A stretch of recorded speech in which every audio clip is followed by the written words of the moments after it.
श्री राम दोस्तों, आप सबको पता है होगा कि अभी जो 12 अप्रैल को शनिवार आ रहा है उस दिन हमारे प्रिय बालाजी का जन्म उत्सव है। और अगर आप उस दिन कोई भी मनोकामना के साथ आप हनुमान जी को याद करते हो तो आपकी कार्य सिद्धि ज़रूर से होती है।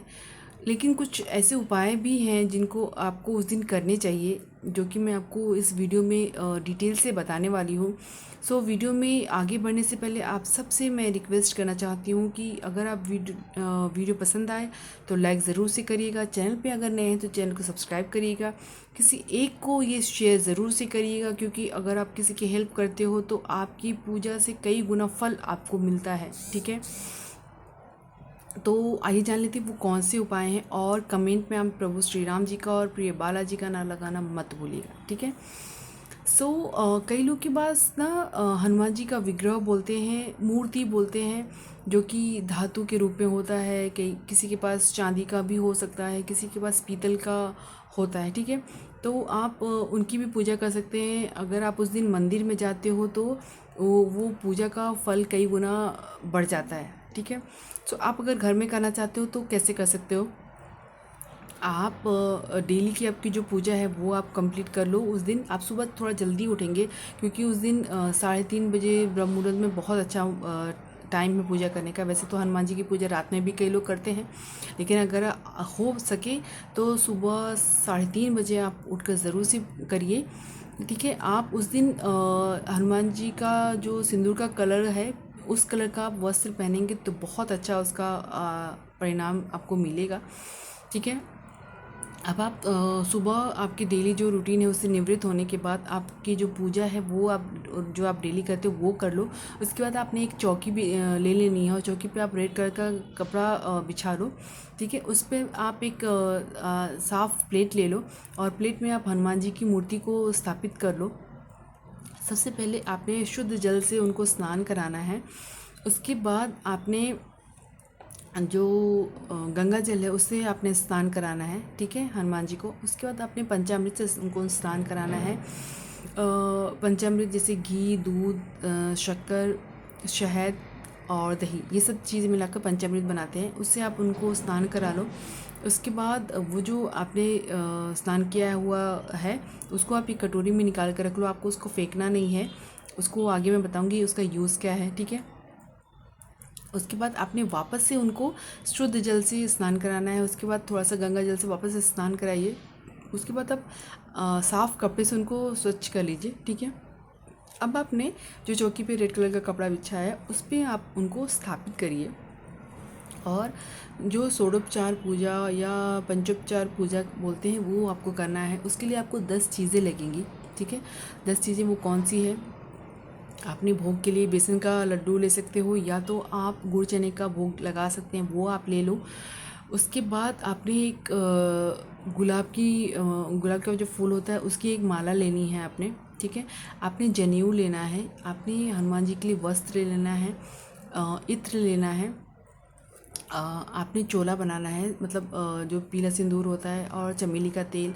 आपने घी का दिया तैयार करना है, या तो चमेली के तेल का दिया आप तैयार कर सकते हो। ठीक है, वो आप ले लो। उसके बाद आपने पान का वीड़ा लेना है। अब पान की वीड़ा ले लो, उस पर चांदी का वर्क लगा लो। ठीक है, उसके बाद ये सब चीज़ें आपने हनुमान जी को चढ़ानी है। ठीक है, अब कई लोग जनेऊ को माले की तरह पहना देते हैं, उस तरह आपसे नहीं करना है। आपने इस कंधे पे पहना के इस साइड में आना चाहिए। इस तरह से आपने जनेऊ को उनको पहनाना है। ठीक है, उसके बाद ये सब पूजा होने के बाद अगर आप मंदिर में जा रहे हो तो अगर आप खुद से चोला चढ़ाते हो, क्योंकि चोला उस दिन चढ़ाने का बहुत अच्छा महत्व है, तो आप ट्राई करिए कि आप खुद से चोला चढ़ाएं। अगर नहीं हो सकता तो पुजारी जी को आप दे दें, वो चढ़ा देंगे। अगर आप घर पे कर पा रहे हो तो घर पे आप खुद से चोला चढ़ाओ।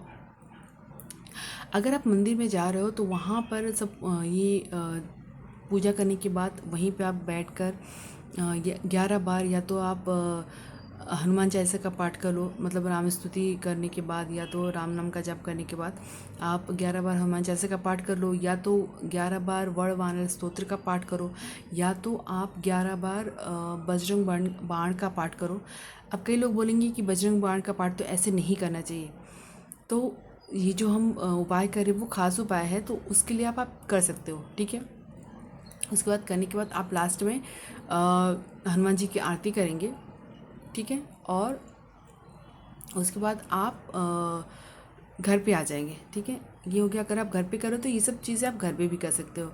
अब कई लोग के पास मूर्ति नहीं है तो कैसे करें, तो अगर आपके पास फ़ोटो है, फ्रेम है, तो आप मानसिक पूजा कर सकते हो। मतलब जैसे आप आचमनी में थोड़ा सा जल उनको दिखाकर बोल सकते हो कि आप उनको स्नान करा रहे हो, या आप थोड़ा सा गंगा जल दिखा के सेम वैसे ही बोल सकते हो। पंचामृत भी सेम आपको वैसे ही करना है, उस तरह से आप कर सकते हो, ठीक है। आपने दूसरा उपाय कौन सा करना है, दूसरा उपाय आपने पान का जो वीड़ा होता है वो आपने 2 लेना है। अब एक वीड़े के पान में आपने 2 फूल वाला जो लौंग होता है वो लगाना है। ऐसे दोनों में भी 2-2 करके लगाने हैं, और ऊपर से चांदी का वर्क लगा लेना है। और ये सब जो सामग्री है वो भी आपने साथ में लेके जाना है। इत्र वगैरह जो मैंने बताया वो 10 चीज़ें होनी चाहिए, वो ले जाकर आप मंदिर में ले जाकर, अगर खुद से चढ़ा सकते हो तो खुद से चढ़ाओ, या तो फिर आप पुजारी जी को बोल के उनको वो चढ़ाने के लिए बोलो। चोला ज़रूर से चढ़ाना है आपने।